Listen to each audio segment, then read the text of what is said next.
This is Akashavani Mangalore. Dear listeners, in today's Talking English program now, Althea Valeen Pinto, Senior Resident, Department of Dermatology, Kasturba Medical College, Mangalore, will speak on the topic Skin Care for All Seasons, special focus on tropical weather. According to the Köppen climate classification, Mangalore has a tropical monsoon climate. On a general view, our seasons morph from the sticky summers that commence around mid-March to the end of May, closely followed by the thundering monsoons from June to September, after which we have a quiet, dry spell during December through late February, only to cycle back again. While we may boast of beaches and tourist attractions around the city, we alone secretly know too well the humidity that gets to us all year round, which makes us feel like we are baking in a constant sauna. Seasonal changes like these give us cues on what to wear and how to wear our skin the right way. You may question yourself as to why skincare should be given so much importance. Well, it is the largest organ of the body after all, and therefore a barrier to protect you from germs such as harmful bacteria, viruses, and fungi that can gain access into your skin from the external environment. On one side, it protects you from harmful ultraviolet radiation, while on the other, it helps to synthesize the apt amount of vitamin D required for your bone strength. At times, we take it for granted that so much of our confidence stems from how our skin appears. Moreover, our genetics have predecided our skin tone and skin type.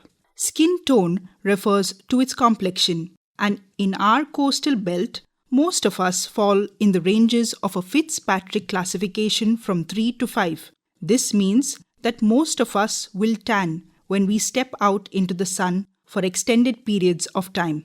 Skin types of normal, oily, dry, combination, or sensitive skin matter as well, given the environmental influences of our area. These types slightly change during our lifetime. Those blessed with normal facial skin have minimal imperfections and a radiant complexion. Oily skin may have enlarged pores, shiny complexion with an increased frequency of blackheads. The oiliness is at the fate of the seasons of the year and the humidity in the area, while stress and hormonal imbalances exacerbate it. Those with dry skin will have very minimal visible pores, less elastic skin, and more visible lines. The skin could crack, become itchy, irritated, or inflamed during the dry months, especially over the arms and legs. The irritation worsens with long hot baths, ingredients in cosmetics and soaps, and the dryness generally worsens with age. Many people, however, have skin which is of a combination type, which can be dry and normal in some areas of the face and oily in the T-zone of the face, which is the forehead, nose, and chin. In our mindless quest to mimic the West and the hip and happening Southeast Asian glass skin, or chasing the ever-changing beauty trends, we must be mindful that everybody's skin is not similar.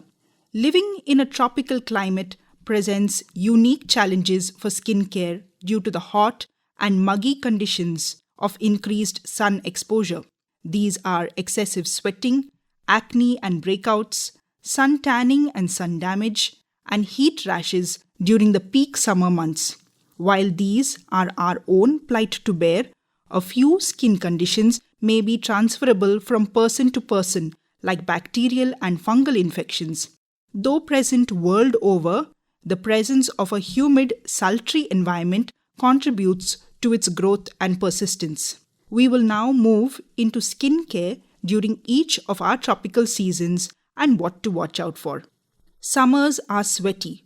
Sweat is the body's natural response to many stimuli, and in this case, it is the soaring environmental temperature.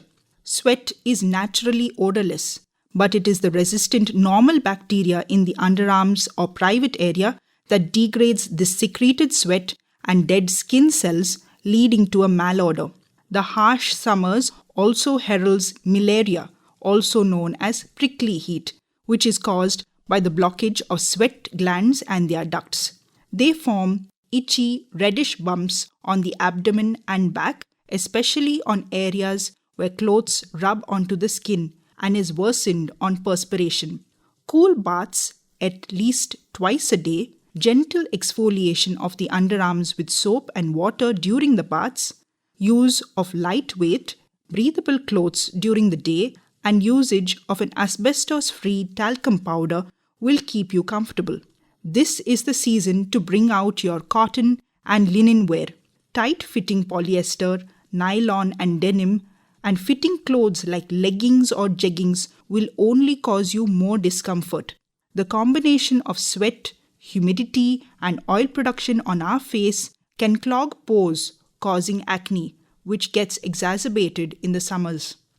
Usage of a gentle, non-drying cleanser helps to remove these clogs. Avoid caking your skin with layers of makeup and heavy oily skincare products. As mentioned earlier, our skin type does cause us to tan on sun exposure. This causes a darkening of post-acne or other inflammatory marks, or on areas which have been violently scrubbed or rubbed. By what, you might ask? Well, the humble loofah, nylon scrubbers, brushes, pumice stones, and coconut coir, of course. Dear listeners, these are not to be used for your body. Your skin needs the basic and gentle exfoliation of soap and water. If you are a person who uses a scrub or an exfoliant, reduce the usage to a minimum of once or twice a week. Keep in mind that exfoliating too much in the summers could cause you to pigment more when you step outdoors. A broad-spectrum sunscreen with SPF 30 on sun-exposed areas, even on cloudy days, will help in preventing unnecessary pigmentation and tanning. An adequate quantity, which is at least 1 ml to 2 ml for the face and neck, 3 ml for each arm, 6 ml for the legs, back and abdomen area if those are your sun-exposed sites. Choosing an aqua or a gel-based sunscreen would be beneficial. A 2-hour reapplication is only necessary during outdoor activities such as a beach holiday or during a summer camp. However, if you're primarily working indoors, a single application at least half an hour before going outside in the sun should suffice, with the option of reapplying in the afternoon if necessary. Some people are more sensitive to the sun than others. They develop rashes after sun exposure or have skin diseases that worsen after exposure to sunlight. For them, the guidelines for reapplication, quantity and quality of sunscreen are stricter, rain, shine, or even on a cloudy day. Caution should be taken as all sunscreens may not suit you, and a dermatology consult is ideal in this scenario.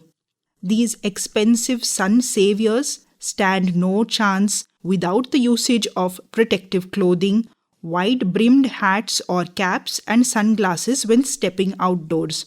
Avoid the peak times of high UV rays between 11 a.m. to 3 p.m. during the summers. I know I mentioned earlier that tight nylons and polyesters will be uncomfortable. However, these synthetic materials, along with denim and darker cottons, provide a higher protection from the UV rays. As a tip, if you are a person who's solely employed outdoors during daytime hours, then layering of clothes using an inner breathable long sleeves moisture wick material like clothes from bamboo, modal, polyester and nylon blends, and an outer loose fitting shirt of pure polyester, nylon or cottons will increase the UV protection factor of your getup. Remember to cover your neck and use sunscreen on any remaining sun-exposed areas.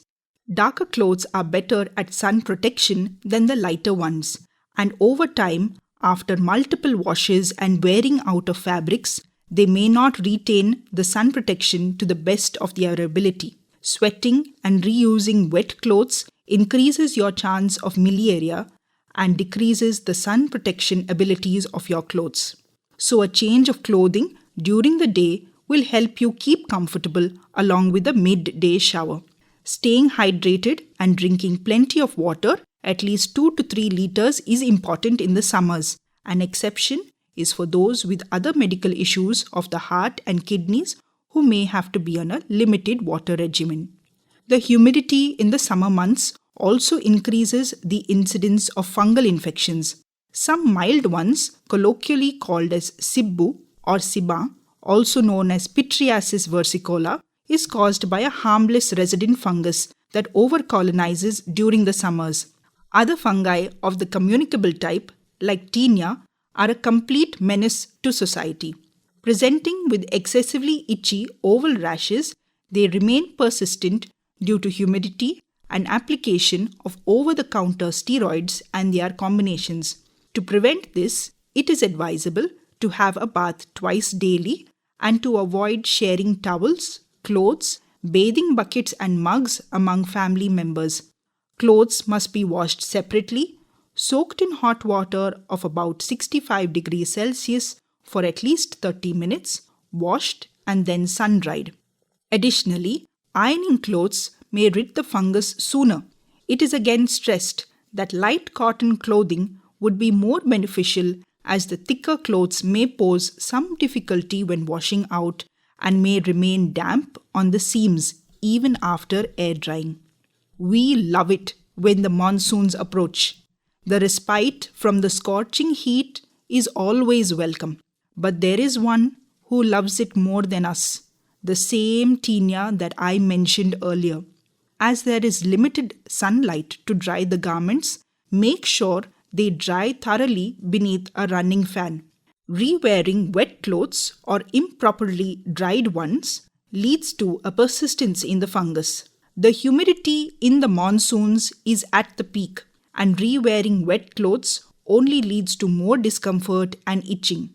A small cut or abrasion could then become infected, which leads to several bacterial infections, which are also quite common in this season. It is ideal to wear water-resistant footwear, but this is slightly impractical and expensive situation. As the rains begin, our shoes get a facelift and generally our open sandals come out. It is better to use footwear that dries out easily and keep handy an additional pair so that you can alternate. Constant soaking of the feet in water causes bacterial and fungal infections of the skin on the soles of the feet, in between the toes and the toenails themselves. So wash and dry the feet thoroughly when you enter back if the rain is pelting outside. When the rains come to an end, Mangalore experiences the most pleasant of all its seasons, a dry spell from December to February. That time, moisturizers become our new best friend. Though it is to be applied all year round, yes, a gel-based or aqua-based non-oily moisturizer should be used ideally even in the summers, but usage in the dry months is a must. Senior citizens, those with sensitive skin, and those who are atopic frequently get a surge of eczemas and severe itching during these months. This is normal and expected because the skin barrier is not functioning at optimum. Remember a 3-minute rule. Take short, quick, lukewarm baths, using soap wherever necessary. Applying the soap on the hand and then lathering, rather than rubbing directly over the skin. Pat dry when done, and within 3 minutes of the bath, apply a moisturizer or body lotion. You may require a reapplication if your skin feels dry during the day. Alternatively, massaging a minimal amount of coconut oil also helps instead of constant reapplications of the fairly expensive moisturizer. My key takeaway points to you would be to stick to basics. A suitable sunscreen and a good moisturizer that is suitable for your skin type. Avoid the temptation of overbuying products. Our skin thrives on simplicity. If at all you are tempted to try a new product, it is my humble request to do a small patch test of your new cream on the inner aspect of your arm after a bath and leave it on for at least 12 to 18 hours to see if you develop a reaction before trying out on the rest of your body. Be local and not global. Trends from other countries or areas with other climates will not work here. Always consult a certified dermatologist for any personalized advice. Effective skincare is about making smart choices and adapting to your environment, not following the fads.